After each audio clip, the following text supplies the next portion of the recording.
మనందరం కూడా తెలుసుకోవాల్సిన విషయం ఏంటంటే, నిన్న 'యాత్ర 2' నేను చూడటం జరిగిందండి. ఆ సినిమా చూస్తున్నంతసేపు కూడా నిజంగా రాజశేఖర్ రెడ్డి గారే మన ముందుకొచ్చి కూర్చొని ఇన్ని విషయాలు మనకు చెప్తున్నారా అనిపించింది. నేను 'యాత్ర' మూవీ మా మదర్‌తో కలిసి అప్పుడు ఎప్పుడైతే 'యాత్ర' మూవీ పాదయాత్ర అని ఆయన దానిలో చూపించారు. అప్పుడు కూడా సినిమా చూస్తున్నంతసేపు లిటరల్‌గా నేను ఏడుస్తూనే ఉన్నానండి. కాబట్టి అట్లాగే ఇవాల్టి రోజున ఇక్కడ చూస్తే నిజంగా జీవా గారు కావచ్చు, మమ్మిట్టి గారు కావచ్చు, ఇద్దరు కూడా తండ్రికి తగ్గ తనయులు అని చెప్పేసి వైఎస్ఆర్ గురించి, అలాగే జగన్మోహన్ రెడ్డి గారి గురించి మనం ఎంత ఇదిగా చెప్పుకుంటున్నామో, సినిమాలో కూడా వాళ్ళు జీవం పోసేశారు ఆ పాత్రలకి అని చెప్పేసి నాకు అనిపించిందండి.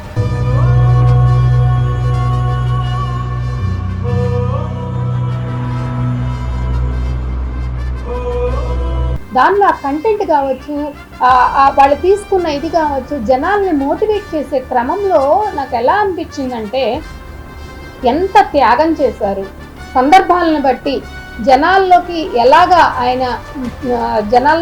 వచ్చారు.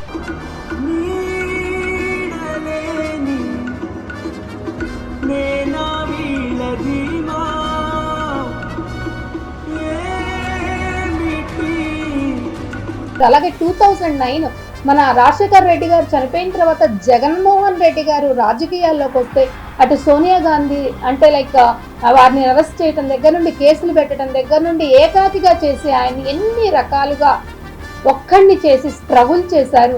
ఇవన్నీ కూడా చూస్తూ ఉంటే అసలు నిజంగా అటు రాజశేఖర్ రెడ్డి గారు కావచ్చు, ఇవాళ రోజున మన ఆంధ్ర రాష్ట్రం కోసం జగన్మోహన్ రెడ్డి గారు కావచ్చు, వారు నిజంగా అంటే వాళ్ళ జీవితాన్ని దారపోస్తారు అనిపించిందండి.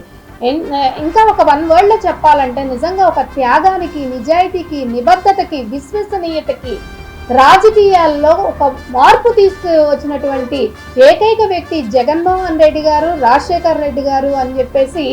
అప్పుడు రాజశేఖర్ రెడ్డి గారు ఏదైతే అనుకొని వారి డాక్టర్ వృత్తిని కూడా పక్కన పెట్టి రాష్ట్రం కోసం, అంటే ఒక విధంగా చెప్పాలంటే కేంద్రంలో మన కాంగ్రెస్ని బతికించడానికి కూడా ఆ రోజుల్లో రాజశేఖర్ రెడ్డి గారు ఎంత కష్టపడ్డారో మీకు అందరికీ తెలుసు. ఉమ్మడి ఆంధ్రప్రదేశ్లో కావచ్చు, సెంట్రల్లో కావచ్చు, కాంగ్రెస్ని బతికించడానికి వైఎస్ రాజశేఖర్ రెడ్డి గారు ఎన్ని నిర్ణయాలు తీసుకొని ఎంత కష్టపడ్డారు.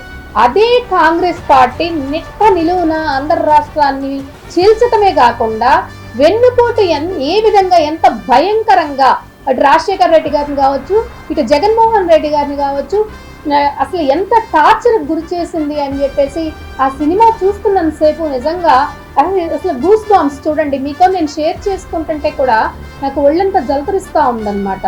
నిజంగా ఆ సినిమా ప్రతి ఒక్కళ్ళు కూడా మనం చూడాలి. చూస్తే రాజకీయాలకి కొత్త విలువ చెప్పినట్లుగా నాకు అనిపించిందండి. వాళ్ళకి ఏం తక్కువ అండి, ఇవాళ రోజున జనాల కోసం, ఇవాళ రోజున 5 కోట్ల ఆంధ్ర ప్రజల కోసం జగనన్న తన లైఫ్ ని సాక్రిఫైస్ చేయాల్సిన అవసరం ఏంటి డెవలప్మెంట్ చేయడానికి?